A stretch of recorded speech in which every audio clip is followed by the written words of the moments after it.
Group 1 పరీక్షపై హైకోర్టులో appeal petition దాఖలు చేసింది టీజీపీఎస్సీ. సింగిల్ బెంచ్ ఇచ్చిన మధ్యంతర ఉత్తర్వులపై సవాల్ చేసింది. గ్రూప్ 1 అభ్యర్థుల నియామకంపై ఇప్పటికే స్టే విధించింది సింగిల్ బెంచ్. విచారణ పూర్తయ్యే వరకు నియామక పత్రాలు ఇవ్వొద్దని గతంలో ఆదేశించింది. దీంతో అప్పీల్ పిటిషన్ వేసింది తెలంగాణ పబ్లిక్ సర్వీస్ కమిషన్. ఈ పిటిషన్పై రేపు విచారణ జరపనుంది తెలంగాణ హైకోర్టు.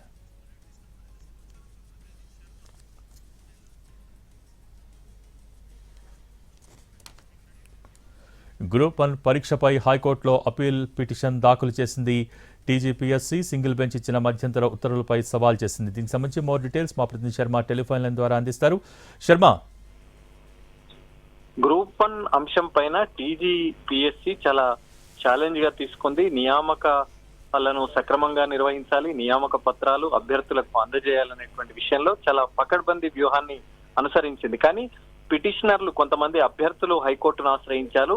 నియామక ప్రక్రియ అభ్యర్థుల పరీక్షా విధానమే సక్రమంగా జరగలేదు. ఒక 2 సెంటర్ల నుంచి ఎక్కువ మంది అభ్యర్థులు పాస్ అయ్యారు. దానికి సంబంధించి అనేకమైనటువంటి అనుమానాలు ఉన్నాయి. కాబట్టి దీనిపైన సమగ్రమైన విచారణ జరిపి చర్యలు తీసుకోవాలని హైకోర్టులో పిటిషన్లు దాఖలైంది. దానికి సంబంధించి ఒక మధ్యంతర ఉత్తర్వు గతంలో సింగిల్ బెంచ్ ఇచ్చింది. నియామక పత్రాలు ఎట్టి పరిస్థితుల్లో ఇవ్వకూడదు, కానీ దానికి సంబంధించిన వెరిఫికేషన్ ప్రక్రియ మాత్రం జరుపుకోవచ్చని మధ్యంతర ఉత్తర్వులు జారీ చేసింది. ఇప్పుడే ఈ మధ్యంతర ఉత్తర్వు, సింగిల్ బెంచ్ ఇచ్చినటువంటి మధ్యంతర ఉత్తర్వు పైనే టీజీపీఎస్సీ అభ్యంతరం వ్యక్తం చేస్తుంది. దీనివల్ల కొంత ప్రక్రియ అన్నది ఆగిపోతుంది. కాబట్టి ఈ మధ్యంతర ఉత్తర్వులను ఎత్తివేయాలంటూ డివిజన్ బెంచ్ ను ఆశ్రయించింది. డివిజన్ బెంచ్ లో దీనికి సంబంధించి అప్పీల్ ను దాఖలు చేసింది. అందులో అనేకమైనటువంటి అంశాలను పేర్కొంది.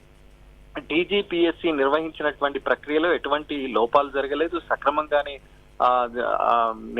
పరీక్ష నిర్వహణ జరిగింది. కాబట్టి ఈ మధ్యంతర ఉత్తర్వు, సింగిల్ బెంచ్ ఇచ్చినటువంటి మధ్యంతర ఉత్తర్వులను ఎత్తివేయాలంటూ అందులో పేర్కొంది. మరి దీనికి సంబంధించి రేపు విచారణ జరుగుతోంది. కాబట్టి ఇవాళ సింగిల్ బెంచ్ లో కూడా గ్రూప్ 1 పరీక్షలకు సంబంధించి ఉత్తర్వులు ఇచ్చినటువంటి కోర్టుల్లోనే మరోసారి విచారణ జరిగింది. అయితే అప్పీల్ కు వెళ్లారు కాబట్టి ఆ డివిజన్ బెంచ్ లో ఏం జరుగుతుందో చూసిన తర్వాత దీనిపైన విచారణ కొనసాగిద్దామని చెప్పి ఎల్లుండికి సింగిల్ బెంచ్ వాయిదా వేసింది. మరి రేపు డివిజన్ బెంచ్ లో ఈ అప్పీల్ పిటిషన్ పైన విచారణ జరుగుతుంది. ఏ రకంగా వాదనలు జరుగుతాయి, వాదనల తర్వాత డివిజన్ బెంచ్ ఏ రకమైన నిర్ణయం వెల్లడిస్తుంది, మరి ఈ మధ్యంతర ఉత్తర్వును ఎత్తివేస్తుందా లేదా అనేటువంటిది మనం చూడాల్సి ఉంది.